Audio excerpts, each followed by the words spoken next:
بسم اللہ الرحمن الرحیم۔ السلام علیکم ورحمۃ اللہ وبرکاتہ۔ محترم ساتھیوں، دینی ملی بھائیوں،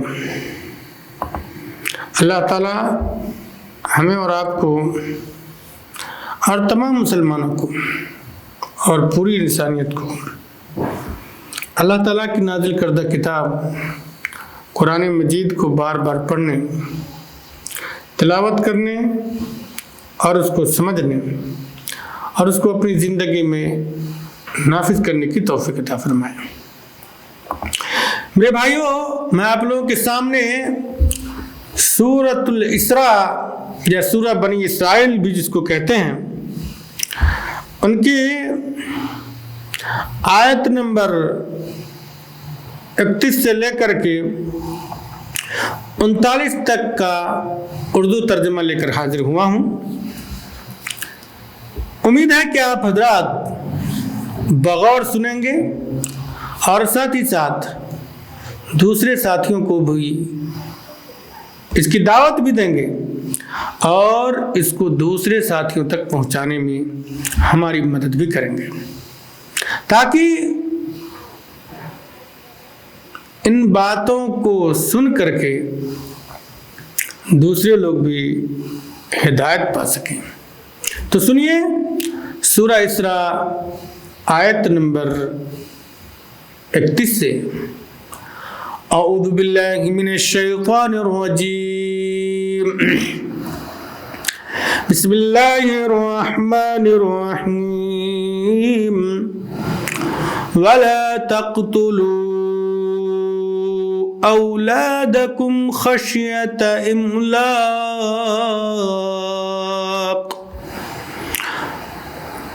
بغور سنیے گا اور ترجمہ پہ غور کیجیے گا۔ وَلَا تَقْتُلُوا أَوْلَادَكُمْ خَشْيَةَ إِمْلَاقٍ نَحْنُ نَرْزُقُهُمْ وَإِيَّاكُمْ إِنَّ قَتْلَهُمْ كَانَ خِطْئًا كَبِيرًا۔ اور مفلسی کے خوف سے غربت کے ڈر سے اپنی اولاد کو نہ مار ڈالو، ان کو اور تم کو ہم ہی روزی دیتے ہیں، یقیناً ان کا قتل کرنا کبیرہ گناہ ہے۔ میرے بھائیو، اللہ تعالیٰ نے کیا فرمایا کہ مفلسی کے ڈر سے، غربت کے ڈر سے اپنی اولاد کو قتل مت کرو۔ لیکن آج ہمارے معاشرے میں کیا کچھ ہو رہا ہے، وہ سارے کے سارے لوگ اس بات کو جانتے ہیں۔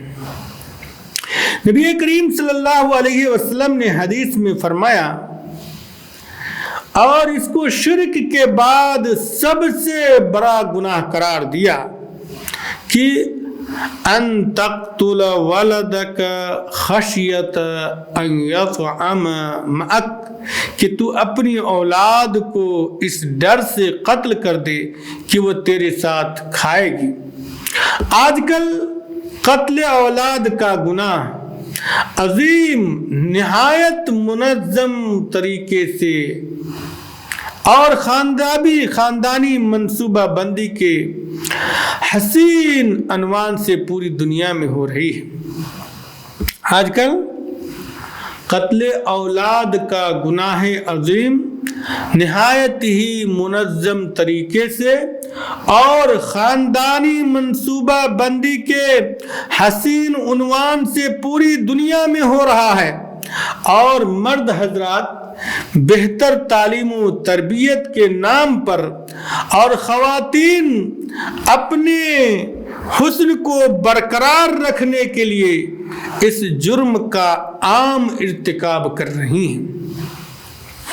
ہمارے معاشرے میں یہ چیز عام ہے، اور جب بھی اس طرح کی بات ہوتی ہے تو لوگ کہتے ہیں کہ چھوٹا پریوار سکھی پریوار۔ ہم دو ہمارے دو، اس طرح کی بات کیا کرتے ہیں، لیکن ان کو یہ پتہ نہیں ہے کہ یہ کہہ کر کے اور یہ کام کر کر کے ہم اللہ تعالیٰ کو چیلنج کر رہے ہیں۔ پھر اللہ تعالیٰ بھی تدبیر کرتا ہے، اللہ تعالیٰ بھی چال چلتا ہے۔ جو اللہ تعالیٰ کی فطرت کے خلاف کام کرتا ہے تو اللہ تعالیٰ بھی اس کے ساتھ اسی حساب سے چال چلتا ہے۔ اللہ تعالیٰ ہمیں اور آپ کو اس گناہ عظیم سے محفوظ رکھے، اور ہمارے معاشرے کے اندر یہ جو بیماری پھیل رہی ہے اللہ تعالیٰ اس بیماری کو دور کر دے۔ آگے اللہ تعالیٰ کیا فرماتا ہے اس کے اوپر غور کریں۔ وَلَا تَقْرَبُوا الزِّنَا إِنَّهُ كَانَ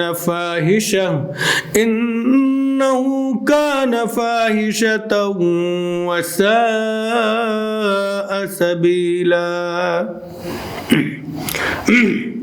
خبردار زنا کے قریب نہ پھٹکنا، زنا کے قریب نہ جاؤ، کیونکہ وہ بڑی بے حیائی اور بہت ہی بری راہ ہے۔ اسلام میں زنا چونکہ بہت بڑا جرم عظیم ہے، بہت بڑا گناہ ہے، اتنا بڑا کہ کوئی شادی شدہ مرد یا عورت اس کا ارتکاب کر لے تو اسے اسلامی معاشرے میں زندہ رہنے کا ہی حق نہیں ہے۔ پھر اسے تلوار کے ایک وار سے مار دینا ہی کافی نہیں، بلکہ حکم ہے کہ پتھر مار مار کر اس کی زندگی کا خاتمہ کیا جائے تاکہ وہ معاشرے میں نشان عبرت بن جائے۔ اس لیے یہاں فرمایا کہ زنا کے قریب مت جاؤ، یعنی اس کے دوائی اور اسباب سے بھی بچ کر رہو، مثلا غیر محرم عورت کو دیکھنا، ان سے اختلاط و کلام کی راہیں پیدا کرنا، اسی طرح عورتوں کا بے پردہ اور بن سور کر گھروں سے باہر نکلنا وغیرہ، ان تمام امور سے اجتناب ضروری ہے تاکہ اس بے حیائی سے بچا جا سکے۔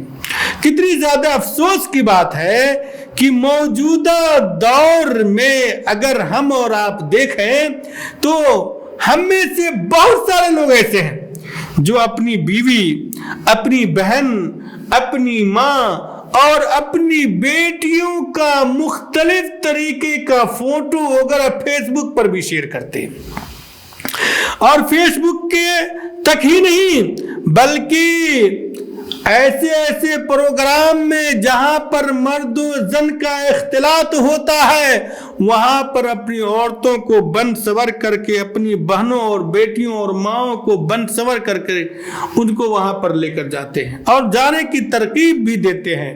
پھر وہاں پر لڑکیاں ڈانس کرتی ہیں، لڑکے بھی ڈانس کرتے ہیں۔ موجودہ دور میں اسکول اور کالج کا معاملہ تو بالکل ہمارے اور آپ کے سامنے میں آیا ہے، اور اس طرح کے پروگرام میں موجودہ دور میں بھی مسلم لڑکے اور لڑکیاں بھی حصہ لے رہی ہیں، اور ماں باپ بہت زیادہ خوش بھی ہوتے ہیں، شوہر بھی بہت زیادہ خوش ہوتا ہے کہ ہماری بیوی کی نمائش فلاں پروگرام میں یا فلاں جگہ پر اس قدر یا اس طرح سے ہوئی ہے۔ مرد، عورت، بیوی، بچے، ماں، بہن سارے کے سارے ایک دوسرے کے ساتھ ناچتے گاتے اور ڈانس بھی کرتے ہیں۔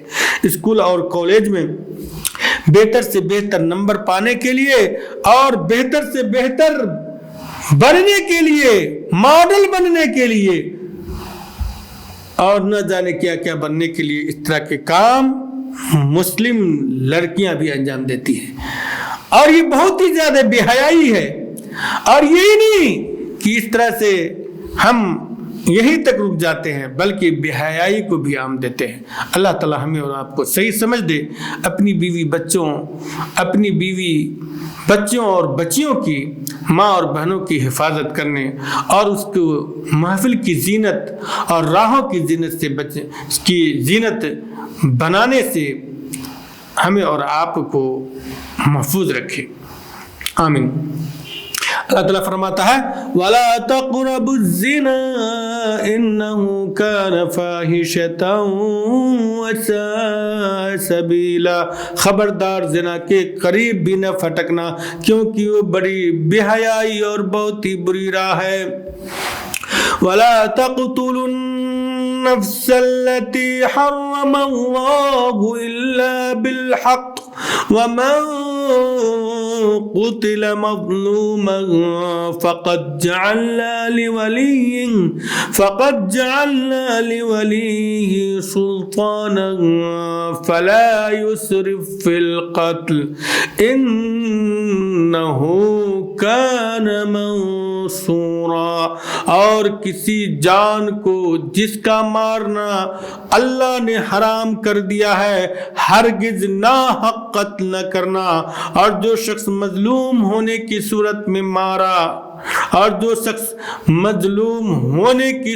میں مار ڈالا جائے ہم نے اس کے وارث کو طاقت دے رکھی ہے بس اسے چاہیے کہ مار ڈالنے میں زیادتی نہ کرے بے شک وہ مدد کیا گیا ہے.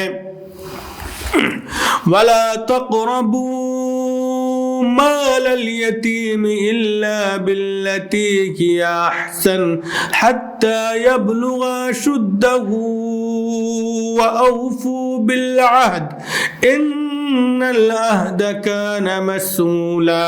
اور یتیم کے مال کے قریب بھی نہ جاؤ بجز اس طریقہ کے جو بہت ہی بہتر ہو یہاں تک کہ وہ اپنی بلوغت کو پہنچ جائے. اور وعدے پورے کرو کیونکہ قول و قرار کی باز پرس ہونے والی ہے. محترم ساتھیو اس آیت کی ان دو آیتوں کے اوپر غور کریں. اللہ تعالیٰ نے کیا فرمایا؟ وَلَا تَقْتُلُوا النَّفْسَ الَّتِي حَرَّمَ اللَّهُ إِلَّا بِالْحَقِّ. اور کسی جان کو جس کا مارنا اللہ نے حرام قرار دیا ہے ہرگز ناحق قتل نہ کرنا. وَمَنْ قُتِلَ مَظْلُومًا فَقَدْ جَعَلْنَا لِوَلِيِّهِ سُلْطَانًا فَلَا يُسْرِفْ فِي الْقَتْلِ انہو کان منصورا. اور جو شخص مظلوم ہونے کی صورت میں مار ڈالا جائے ہم نے اس کے وارث کو طاقت دے رکھی ہے بس اسے چاہیے کہ مار ڈالنے میں زیادتی نہ کرے بے شک وہ مدد کیا گیا ہے. یعنی ایک آدمی کو اگر قتل کیا گیا ہے تو اس کے بدلے میں ایک ہی آدمی کو قتل کیا جائے گا. سب سے پہلی بات تو یہ ہے کہ قتل کیا ہے؟ یہ حرام ہے. اللہ تعالیٰ نے اس کو حرام قرار دیا ہے. اب اگر کوئی کسی کو قتل کر دیتا ہے تو قتل کے بدلے میں قتل، جان کے بدلے میں جان لینا جائز ہے. اور یہ کیا ہے؟ اتنے ہی جتنا کہ اس کے ساتھ ہوا. یعنی ایک انسان کا قتل کیا گیا تو ایک ہی کا کیا جائے گا، اس سے زیادہ لوگوں کا نہیں کیا جائے گا. اور نہ ہی اس کے ساتھ زیادتی کی جائے گی کہ اس کو کیا ہے قتل کرنے کے بعد اس کا ہاتھ کر دیا جائے یا پیٹ کر دیا جائے یا اس طرح کا مسئلہ نہیں کیا جا سکتا ہے. ان کے اوپر زیادتی نہیں کی جا سکتی ہے. اگر ایسا کرتے ہیں تو یہ اسلام میں حرام ہے میرے بھائی. اور یہ بھی یاد رکھیں کہ اگر قاتل پکڑا جاتا ہے تو عمرائے وقت کو، حکام وقت کو، جو قوانین کو نافذ کرنے کا حق رکھتے ہیں، عدالت کے جو لوگ ہیں، حکمران وقت کے جو لوگ ہیں، اس کے جو کارندے ہیں، ان کو چاہیے کہ مقتول کے ورثہ کو قاتل کو پکڑنے اور اس کو قرار واقعی سزا دینے میں اس کی مدد کریں. اور ایسا کیا جائے تو یہ اس کی مدد کی گئی ہے. اس کے بعد کیا کہا؟ وَلَا تَقْرَبُوا مَالَ الْيَتِيمِ إِلَّا بِالَّتِي هِيَ أَحْسَنُ حَتَّى يَبْلُغَ أَشُدَّهُ وَأَوْفُوا بِالْعَهْدِ إِنَّ الْعَهْدَ كَانَ مَسْئُولًا. اور یتیم کے مال کے قریب نہ جاؤ بجز اس طریقے کی جو بہت ہی بہتر ہو یہاں تک کہ وہ اپنی بلوغت کو پہنچ جائے. اور وعدے پورے کرو کیونکہ قول و قرار کی باز پرس ہونے والی ہے. یتیم کا جو مال ہے، یتیم کا جو دولت ہے، یتیم کی جو سمپتی ہے، اگر اس کا کوئی ریکھ دیکھ کرنے والا، کوئی نگرانی کرنے والا انسان ہے تو ان کو چاہیے کہ اس کا جو جائز طریقہ ہے، بہتر سے بہتر طریقہ ہے، اس کی مال کی حفاظت اور بڑھانے کا ان طریقے کو اپنائے، ناحق اس کے مال کو نہ کھائے. اور جب یتیم انسان بچہ جب بڑا ہو جائے تو ایسی صورت میں اس کی مال و دولت کو اس کو واپس کر دے. اور وعدہ کو پورا کیا کرو اس لیے کہ کیا ہے؟ قیامت کے دن اس کے بارے میں پوچھا جائے گا. اور یہ وعدہ دنیاوی زندگی میں بھی جو ہم ایک دوسرے کے ساتھ کرتے ہیں اور ساتھ ہی اللہ تعالیٰ سے جو ہم نے قول و قرار کیا ہے اس کے بارے میں بھی پوچھا جائے گا. اس لیے کبھی بھی اس کی خلاف ورزی نہ کریں. آگے اللہ تعالیٰ کیا فرماتا ہے ذرا اس کے اوپر بھی ہم لوگ غور کرتے ہیں. وَأَوْفُوا الْكَيْلَ إِذَا كِلْتُمْ وَزِنُوا بِالْقِسْطَاسِ الْمُسْتَقِيمِ ذَلِكَ خَيْرٌ وَأَحْسَنُ تَأْوِيلًا. اور جب ناپنے لگو تو بھرپور پیمانے سے ناپو اور سیدھی ترازو سے تولا کرو، یہی بہتر ہے اور انجام کے لحاظ سے بھی بہت ہی اچھا ہے. ناپ تول میں کمی نہیں کریں بلکہ پورا پورا دیں اور پورا پورا لیں. سیدھا ناپیں. کیوں؟ یہی بہتر ہے، یہ آپ کے لیے بہتر ہے اور جس کے لیے دیا گیا، جس کے لیے آپ نے ناپا ہے اس کے لیے بھی بہتر ہے، جس کے لیے تولا ہے اس کے لیے بھی بہتر ہے. اور اس سے سماج اور معاشرے میں امن و سکون اور شانتی بھی قائم ہوتی ہے، اور جو انسان ناپ تول کرتا ہے اس کے اندر برکت بھی ہوتی ہے. لیکن اگر ایسا نہیں کرتا ہے تو وہ دنیاوی زندگی میں بھی اپنی دنیا بھی برباد کر لیتا ہے اور آخرت بھی برباد کر لیتا ہے. موجودہ دور میں ہم اور آپ دیکھتے ہیں کہ بہت سارے لوگ ایسے ہیں جو ناپ تول میں کمی کرتے ہیں، بیچ بکھن میں لوگوں کو دھوکہ دیتے ہیں، دھوکہ دھڑی سے کام لیتے ہیں اور اس کو ایڈیا کا نام دیتے ہیں اور کہتے ہیں کہ ہم نے بہت زیادہ اچھا کام کر لیا، میں بہت زیادہ ہوشیار، وہ بہت بڑا دماغ والا ہے یار، وہ تو اس طرح سے اپنی بزنس کو چلا رہا ہے. میرے بھائیو، بزنس بٹا میں دھوکہ دینا، ناپ تول میں کمی کرنا، کسی بھی طرح سے کسی بھی طریقے سے آپ اپنے کسٹمر کو، اپنے گراہک کو دھوکہ دیتے ہیں تو یاد رکھیے کہ یہ گناہ عظیم ہے، گناہ کبیرہ ہے. اللہ تعالیٰ اس کو معاف نہیں کرے گا. اور ساتھ ہی ساتھ یاد رکھیے کہ اس کے ذریعے سے آپ کے مال کے اندر حرام چیز کا دخول ہو جاتا ہے اور آپ حرام چیز کے مالک ہو جاتے ہیں، جس کا انجام بہت ہی برا ہونے والا ہے. آگے اللہ تعالیٰ کیا فرماتا ہے وہ بھی سنیے. وَلَا تَقْفُ مَا لَيْسَ لَكَ بِهِ عِلْمٌ إِنَّ السَّمْعَ وَالْبَصَرَ وَلَا تَقْفُ مَا لَيْسَ لَكَ بِهِ عِلْمٌ إِنَّ السَّمْعَ وَالْبَصَرَ وَالْفُؤَادَ كُلُّ أُولَئِكَ إِنَّ السَّمْعَ وَالْبَصَرَ وَالْفُؤَادَ كُلُّ أُولَئِكَ كَانَ عَنْهُ مَسْئُولًا. جس بات کی تجھے خبر نہ ہو اس کے پیچھے مت پڑو، کیونکہ کان اور آنکھ اور دل ان میں سے ہر ایک سے پوچھ گچھ کی جانے والی ہے. جس بات کی تجھے خبر نہ ہو، وَلَا تَقْفُ مَا لَيْسَ لَكَ بِهِ عِلْمٌ، جس بات کی تجھے خبر نہ ہو اس کے پیچھے مت پڑو. اِنَّ السَّمْعَ وَالْبَصَرَ وَالْفُؤَادَ، کیونکہ کان اور آنکھ اور دل كُلُّ أُولَئِكَ كَانَ عَنْهُ مَسْئُولًا، ہر ایک سے ان میں سے ہر ایک سے پوچھ گچھ کی جانے والی ہے. میرے بھائیو، موجودہ دور میں ہم دیکھتے ہیں کہ لوگ کیا کرتے ہیں، ایک دوسرے کے پیچھے پڑے رہتے ہیں، ایک دوسرے کی ٹو میں لگے رہتے ہیں، بدگمانیاں پیدا کرتے ہیں. اللہ تعالیٰ نے اس سے منع کیا. کیوں؟ اس لیے کہ جس چیز کے پیچھے تم پڑو گے اس کے متعلق کان سے سوال ہوگا کہ کیا اس نے سنا تھا، آنکھ سے سوال ہوگا کہ کیا اس نے دیکھا تھا، اور دل سے سوال ہوگا کہ کیا اس نے جانا تھا، کیونکہ یہی تینوں علم کا ذریعہ ہے. یعنی ان اعضاء کو اللہ تعالی قیامت والے دن قوت گویائی عطا فرمائے گا اور ان سے پوچھا جائے گا. پھر ان کے ساتھ یا انہوں نے جو کچھ کیا ہے ان تمام چیزوں کے بارے میں واضح طور پر بتلائے گی. آپ خود سوچ لیں کیا کرنا ہے. وَلَا تَمْشِ فِي الْأَرْضِ مَرَحًا إِنَّكَ لَن تَخْرِقَ الْأَرْضَ وَلَن تَبْلُغَ الْجِبَالَ طُولًا، اور زمین میں اکڑ کر نہ چل ولا تمش فی الارض مرحا، اور زمین میں اکڑ کر نہ چل، نہ تو زمین کو پھاڑ سکتا ہے اور نہ لمبائی میں پہاڑوں کو پہنچ سکتا ہے۔ ولا تمش فی الارض مرحا، اور زمین میں اکڑ کر نہ چل، انک لن تخرق الارض، کہ نہ تو زمین کو پھاڑ سکتا ہے، ولن تبلغ الجبال طولا، اور نہ لمبائی میں پہاڑوں کو پہنچ سکتا ہے۔ کل ذلک کان سیئہ عند ربک مکروہا، کل ذلک